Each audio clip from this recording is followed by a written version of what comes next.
B'Shem Hashem na'aseh v'natzliach. Thank you for once again having me here at Shuvah Israel. It's an honor, but unfortunately, at the same time, at such an occasion, Tisha B'Av again, Tafshin Pei Hey, once again having to fast on this day. It's not such a momentous occasion, but Be'ezrat Hashem, we pray. And I'm sure, like all the Rabbanim before me have prayed, that Be'ezrat Hashem, next time we will have this day be a celebration for Kol Am Yisrael. A story is told of a couple that were trying to have children for many years without any success. Trying and trying, going to all kinds of doctors and professors, and until after 20 long years of waiting for becoming a parent, they're finally given the gift.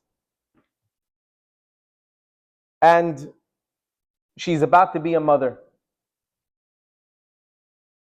However, there are some difficulties in labor. After about half an hour to an hour of the husband standing behind the door like every husband does, in the hospital room, he's standing behind the door with the tehillim and he's davening. He starts to notice doctors coming in, doctors going out, doctors coming out, going in, different doctors coming in. So finally, one of the doctors comes up to the father-to-be and says, listen, they're having some difficulties with the childbirth, and the situation's not good, not for the mother, not for the child. And they have to make a choice.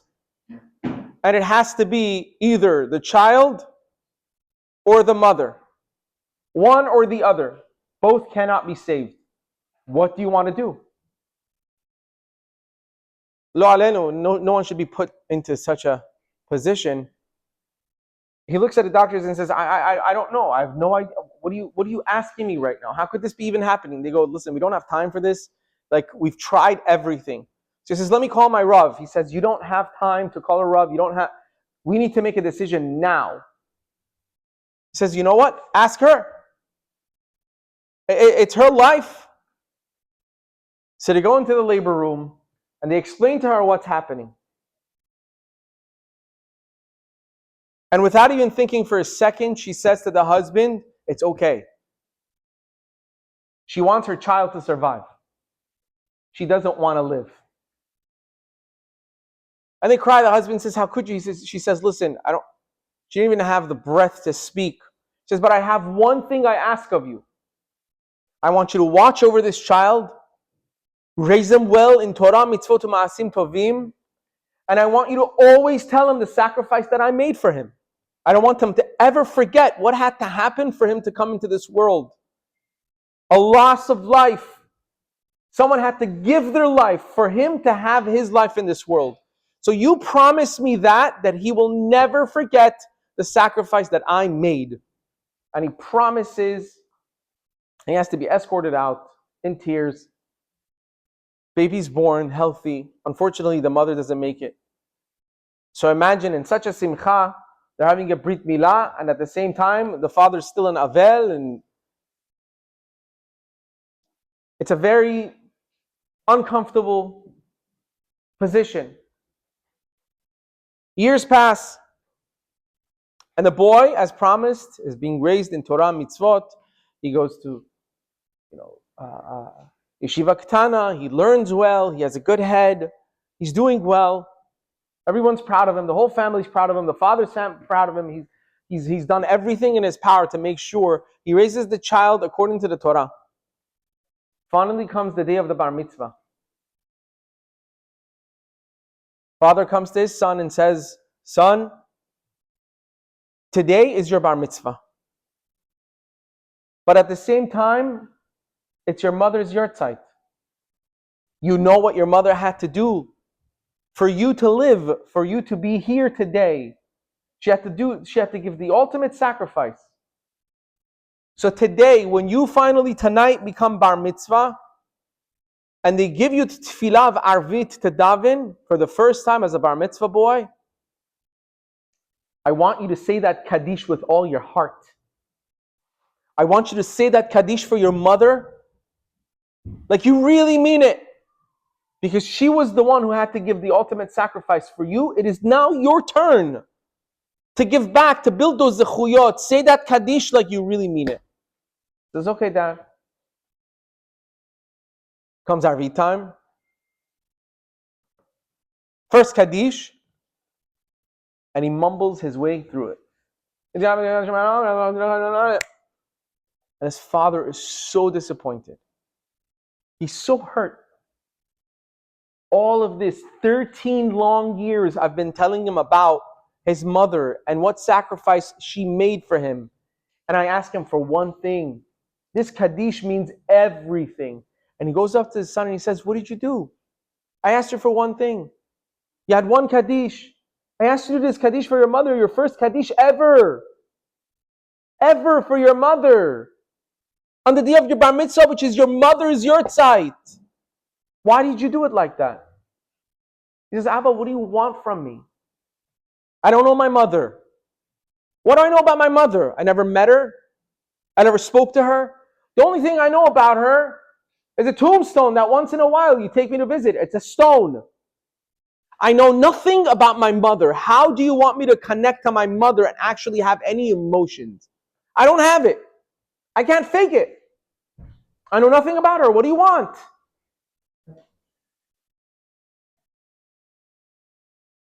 Unfortunately, when it comes to the Churban Beit HaMikdash and the Galut of the Shekhinah, this is exactly where every single one of us are. This is where we are. We don't know why we're in mourning. We don't really know why we're fasting.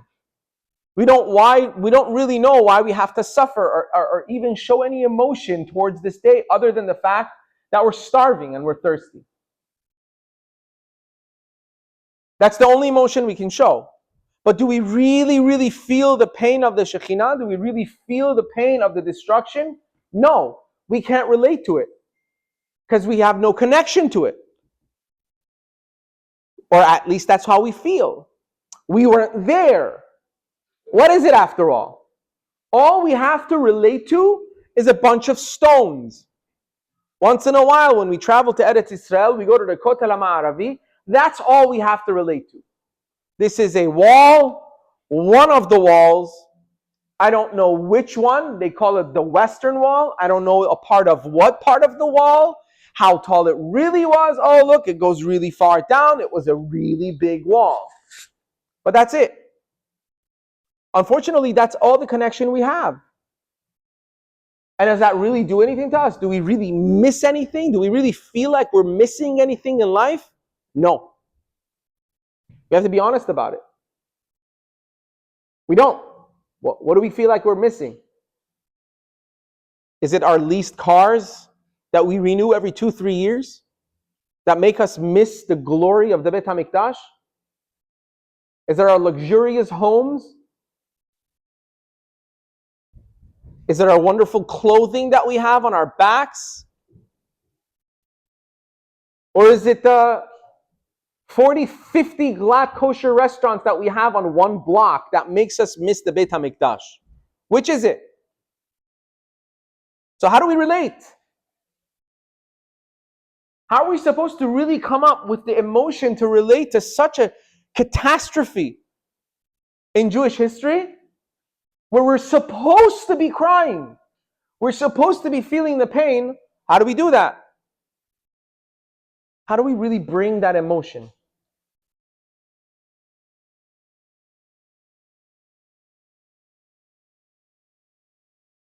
And I'll tell you how. It's really simple if you really think about it. Much simpler than you think. If we really can't feel the pain, it's because we don't truly understand the outcome of the loss of the Beit HaMikdash and the Galut of the Shekhinah. Because if we really understood today, in modern times, if we really understood what the lack of the Beit HaMikdash means, we would all be crying at least for these 26 hours. Because unfortunately, we don't have a lack of things to cry about.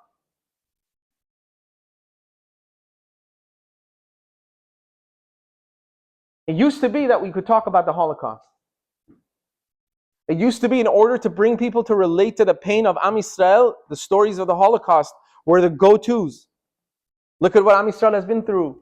Look at what we've gone through. But as generations pass, and the last survivors of the Holocaust are dwindling away, you don't have much to relate to. On a bunch of black and white pictures and black and white movies, maybe. The new generation? Which part of the new generation can relate to black and white movies anymore? When you have literally movies that are watched in 4D. But unfortunately, for us, all that pain had to be renewed, because I guess we were losing touch with that sadness. So Simchat Torah happened on October 7th. When we, as a nation, had a small Holocaust in one day. Over 1,000 people killed, tortured, men, women, and children. Till this very day, we still have hostages that have not, some of which have not seen the light of day. Parents, family members being tortured, being sent videos, just the most recent one, of one of the hostages digging his own grave. We have what to cry about. Because if we were still in our glorious land, we still had our Beit Mikdash, if we still had the Shekhinah with us, we wouldn't have things like October 7th happen to us. We wouldn't have the atrocities that are still befalling the Am Yisrael. We wouldn't have something like a husband and wife driving to the hospital when his wife is in labor, which is supposed to be one of the happiest days of their lives. Happiest days of their lives that would be accompanied by celebration, by their community, by their family. For them to be shot on the way to the hospital. For the mother not to survive. For the child to survive only to pass away weeks away. For a father to become an avel twice in 1 month.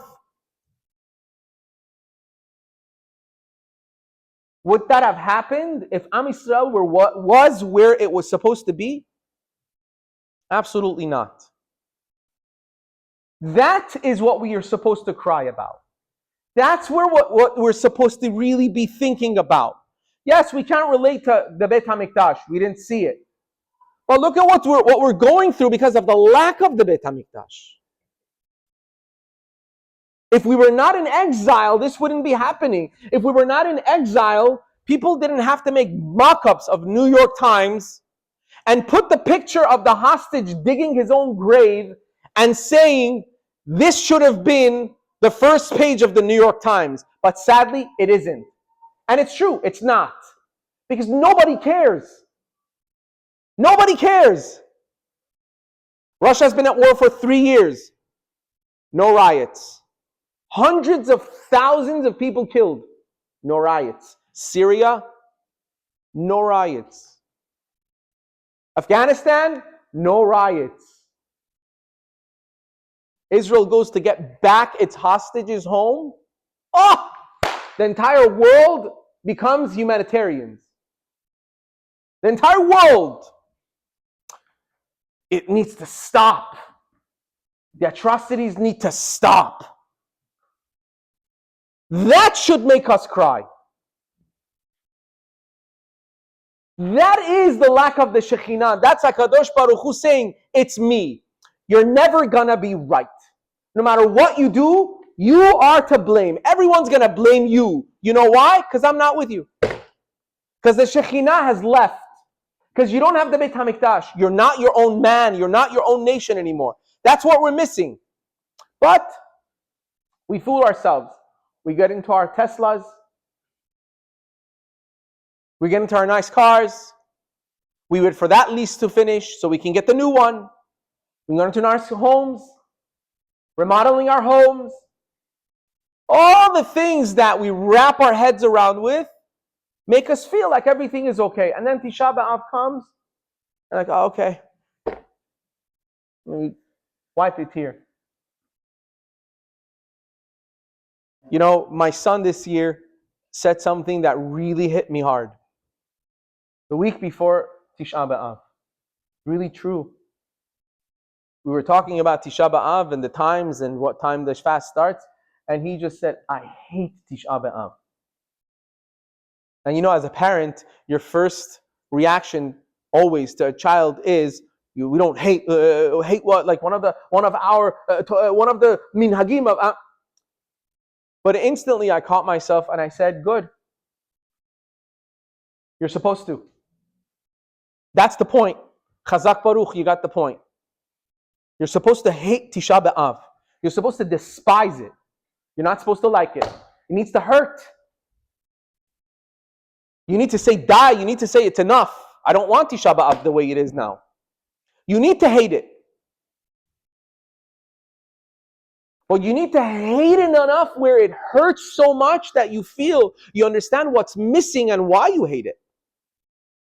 We need to understand that we hate it because something's missing in our lives, and we have to keep repeating the story of Tisha B'Av every single year, and unfortunately with new tragedies, new stories.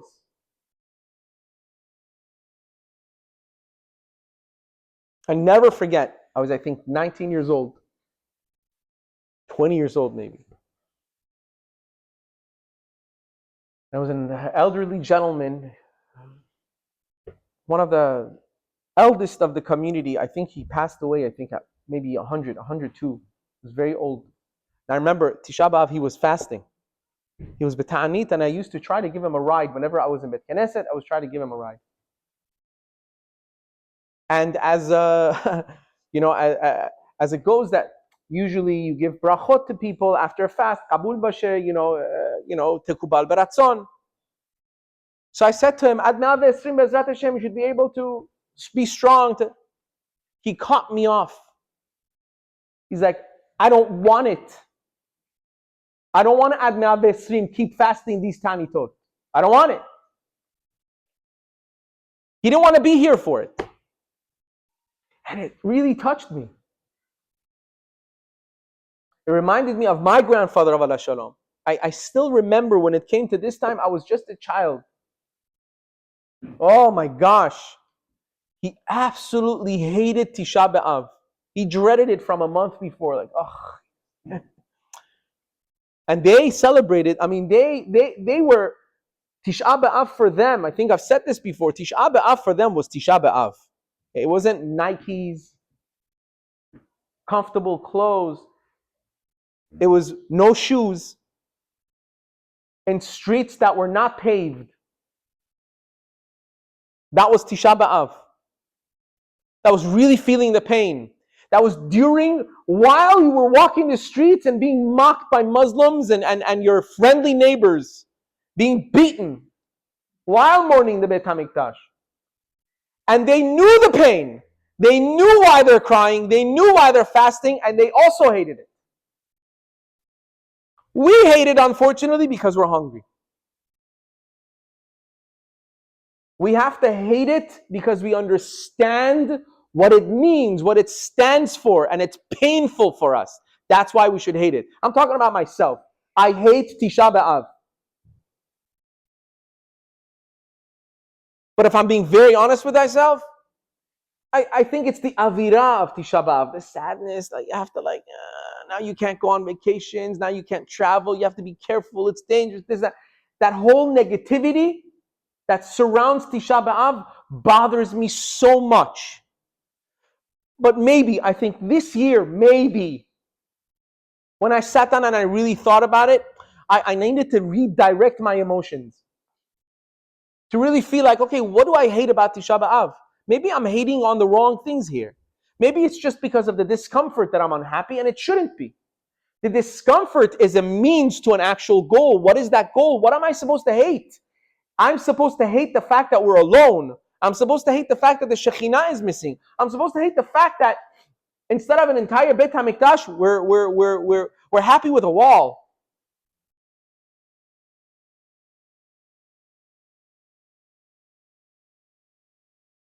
You know, another thing popped into my head this year.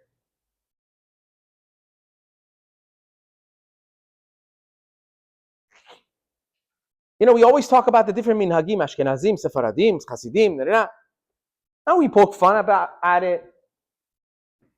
It comes to Tisha B'Av, we talk about how the Ashkenazim are so much more machmir. They're so much more strict when it comes to the 3 weeks, and it's right for the entire 3 weeks. They don't shave, they don't get haircuts, they don't take showers starting Rosh Chodesh, and we're always talking about these differences of how they're so much more strict. They have so many more chumrot. And this year, it just dawned on me. And I want to share with you a sort of like a mashal that popped into my head. Imagine you want to travel somewhere. You're going on a short vacation. You're going to Palm Springs. How much do you pack for Palm Springs? How much do you usually pack for Palm Springs? A suitcase? What do you need? Change of clothes? That's it. Food is available. Baruch Hashem, there is Trader Joe's, glad kosher meat, chicken, all sorts of food available. Maybe you take some food with you. You take your tefillin, your talit, and you enjoy your vacation. Even if you want to go for a week, that's all you need. Now imagine you're going on vacation somewhere else, out of the country. You're going to Japan for a week. Same amount of time. How much do you pack for Japan? Is it the same amount? No. You take a lot more. You definitely prepare a lot more food, because you might not find any kosher food there. You pack whatever you possibly can to make sure that you're going to be comfortable for that week in Japan. Because it's a different country, it's farther away, less available. And I started thinking,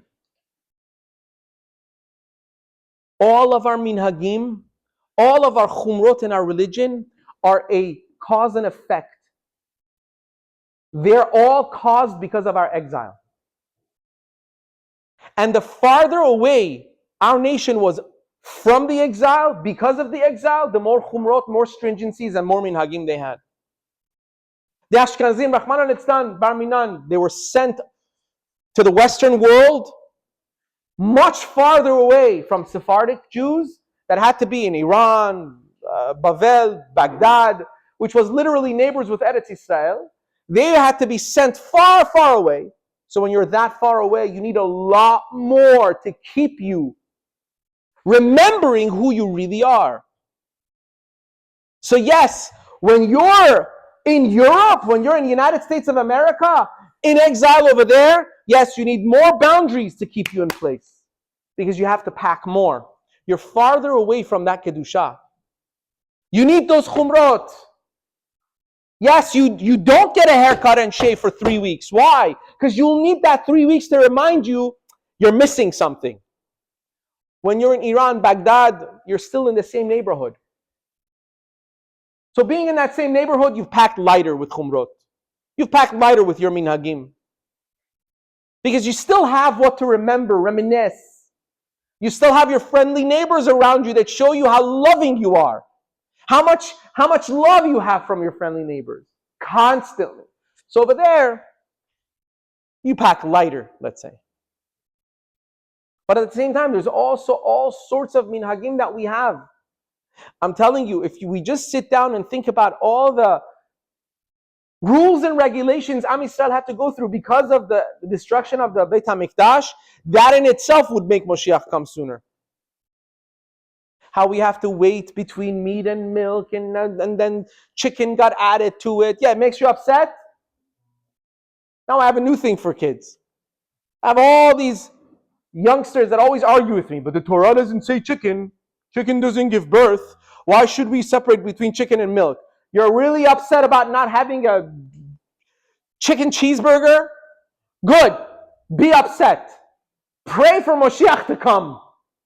Because the fact that we have those laws, the fact that we have those minhagim is because we're in exile. Be upset about it. Be upset about the fact that you can't go on vacation in these 3 weeks. Be upset about it. Really feel the pain. And daven, you know what? HaKadosh Baruch Hu, next year, I want these 3 weeks to be the happiest of 3 weeks ever. Moshiach will put a tiyul together with a tour Moshiach.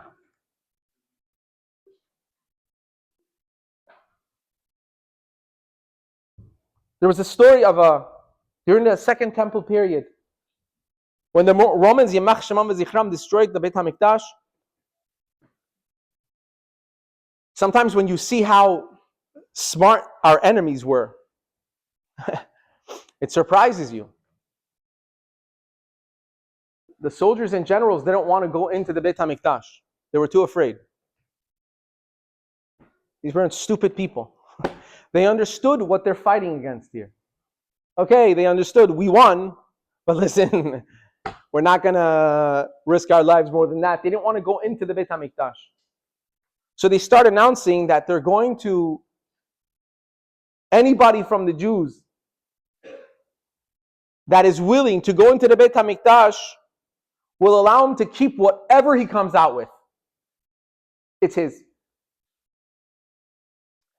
So there was an individual by the name of Yosef Meshita, who was a bad Jew. Let's call him a bad Jew. He didn't care for nothing. He was like, I'll do it. No problem. So they go, all right, go ahead. He goes in, comes out carrying none other than the menorah. The Romans see this unbelievable work of art, and they're like, okay, Habibi, listen. We said you can keep whatever you come out with, but the menorah, this is a work of art. This needs to be in a museum. I don't know, somewhere underground, maybe in the Vatican. This needs to be in a museum. You can't keep this. But we'll let you go in again. And whatever else you come out with, that you keep. Now, this was their trick. They just wanted to get more stuff out. Yosef said, I'm not going back in. Keep the menorah, I'm not going in. Like, no, you're going in again. He goes, I'm not going in. They take him, put him on a bed. They torture him, taking off limb by limb from his body. And he would scream. His last words were, I angered my God once, I won't do it again. So Chachamim asked, what happened? What happened? He was a moser. He was a snitch. He was hated by all. This was the guy that was like, I don't care, I'll go wherever you want, do whatever you want. What happened? You know what happened? He went in, he saw the Shekhinah. The moment he saw the Shekhinah, he realized what he's really going to be missing. And he said to himself, this far I gone, I don't go any further. If we only had experiences like that in our lives today, we could turn around and say, wow, Ribono Shel Olam, I'm with you 1,000%. You tell me what I need to do for Moshiach to come now. I'll do it right now. But see, we do have things that should really wake us up. We have gone through an entire year of nisim v'niflaot that are mamash comparable to Yam Suf. The things that Am Yisrael has experienced this past year are abnormal. Just think about it. We went to war, Am Yisrael went to war with a nation that has an arsenal that was built for the destruction of Israel. They never denied it. They had a timer, which was Baruch Hashem bombed, targeted bombing. They had a timer on the street that said days left to the destruction of the Zionist country.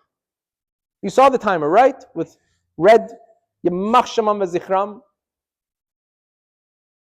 Not only we went to war with such a nation, When they started shooting ballistic missiles into Eretz Israel, 86% of these ballistic missiles were shot down, which in itself, if you search this, which in itself is a massive number. The normal success rate of ballistic missiles or any missiles being shot down is 8%. 86% were shot down, and the rest of them that landed did not do the damage. Unfortunately, there were lives lost. I'm not belittling that at all. But it could have been so much more. Hospital gets hit, so Soroka Hospital, the day after they evacuated that part of the hospital. Mamash, the day before they had evacuated, the day after, ballistic missile hits that part.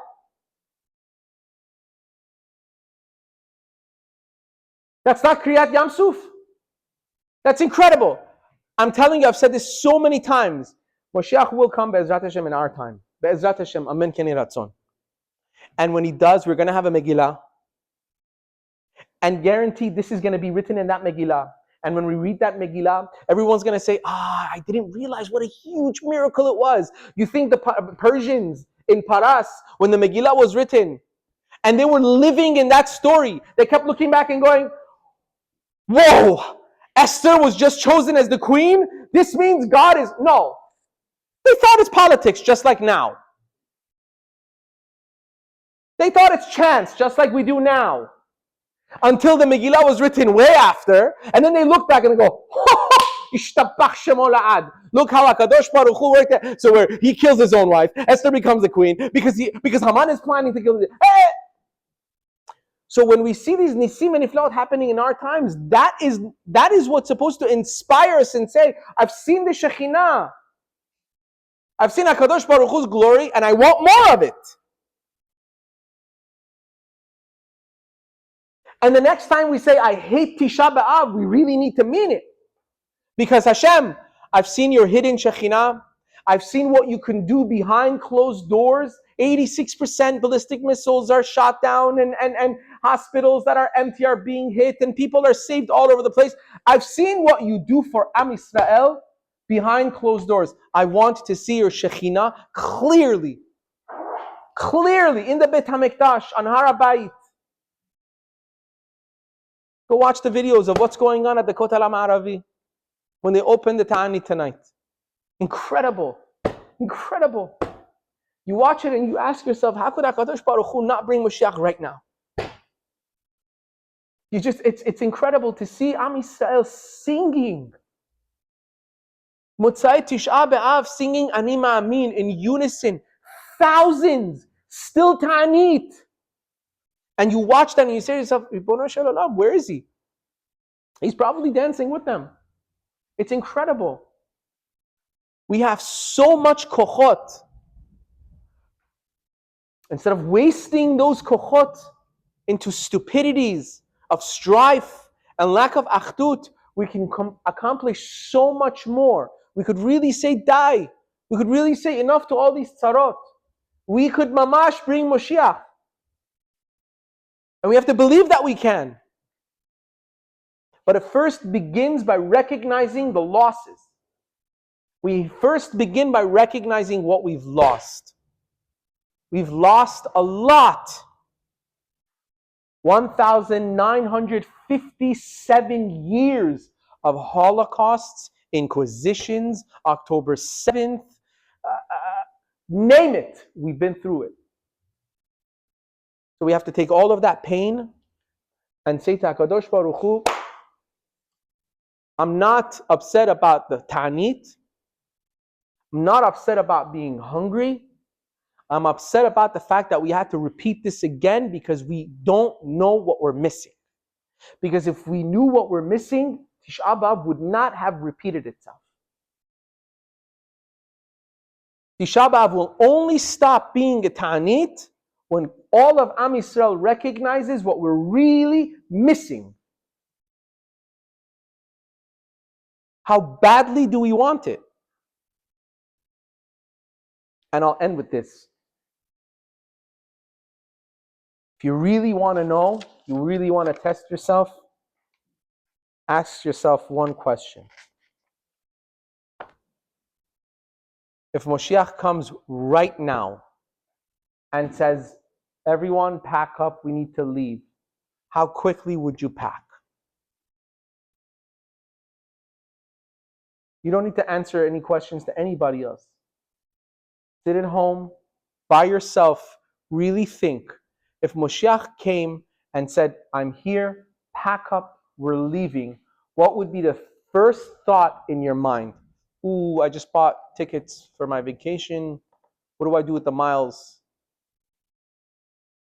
A lot of miles I just spent on that hotel. Okay, I guess I can get a refund. If that's what we think, then we know why we're on Ta'anit again. But if you think, like many Chachamim do, they have a suitcase underneath their bed ready with their best suit.